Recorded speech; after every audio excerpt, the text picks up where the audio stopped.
Hello, everyone. Welcome to the Newsbrowse News broadcast.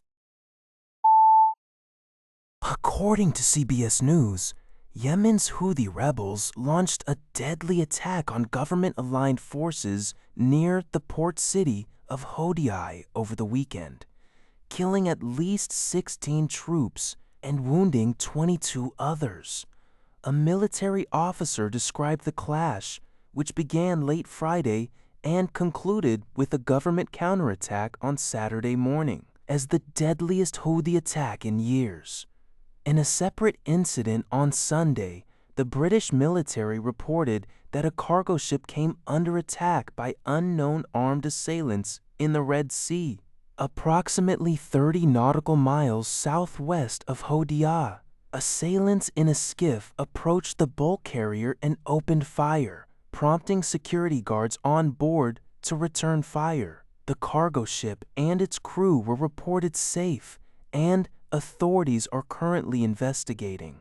While no group has immediately claimed responsibility for the maritime assault, the Iran-backed Houthis have previously targeted shipping in the region and recently threatened to resume attacks. These escalations represent a significant flare-up in a conflict that has been largely frozen since a UN-negotiated truce in 2022.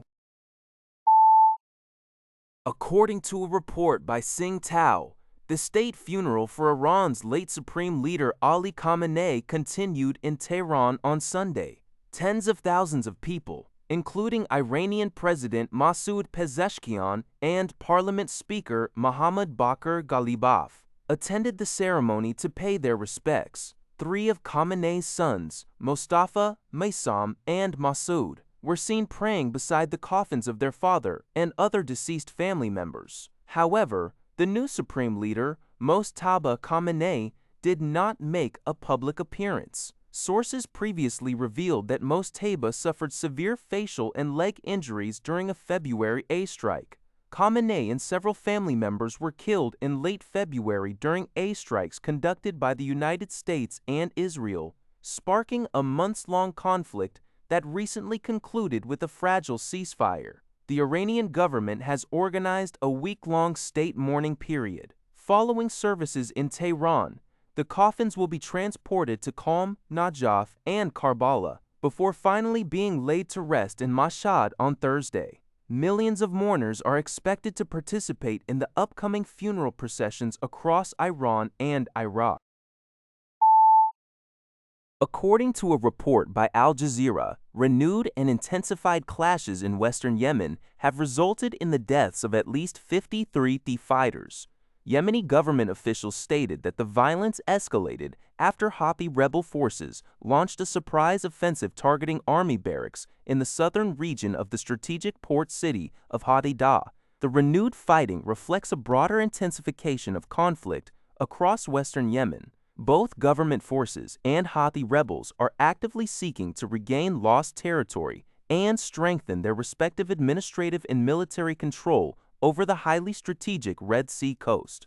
This coastal strip is a crucial gateway for international maritime trade and humanitarian aid, making it a key focal point in the long-running Yemeni conflict. According to Al Jazeera, Syrian authorities have postponed the first session of the country's new transitional parliament, which had been scheduled to convene on Monday. State television announced the delay on Sunday, citing an electoral official, but provided no explanation or new date for the meeting. This transitional body was established to replace the former legislature after the ousting of longtime ruler Bashar al-Assad in December 2024. In March 2025, President Ahmed al-Sharaa signed a temporary 5-year constitution. The new 210-member parliament consists of 2/3 selected by local electoral committees and 1/3 appointed by the president. However, the selection process remains incomplete, as the Druze majority, Suwaida province, has yet to designate its representatives following sectarian violence last year. The transitional parliament has a 30-month term, during which it is tasked with drafting a new elections law and preparing the country for a popular vote. According to a TechCrunch report, Amazon will stop accepting new customers for its crowdsourcing marketplace, Mechanical Turk, on July 30th, 2026. Amazon Web Services, AWS, stated that the decision was made after careful consideration. While existing customers can continue to use the service as normal, and AWS plans to maintain security and availability, no new features will be introduced moving forward, placing the platform on life support.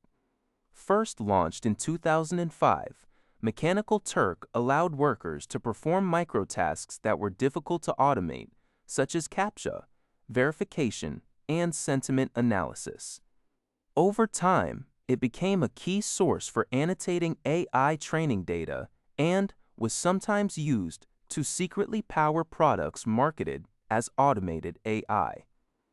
However, the platform faced mounting challenges, including bot fraud and researchers departing. Additionally, a 2023 study revealed that 33% to 46% of its workers were using large language models to complete their human tasks, undermining data reliability and the need for human-in-the-loop services. Observers suggest this transition marks the final chapters for the historic crowdsourcing platform. That's all for this video. Thank you for watching. See you in the next video.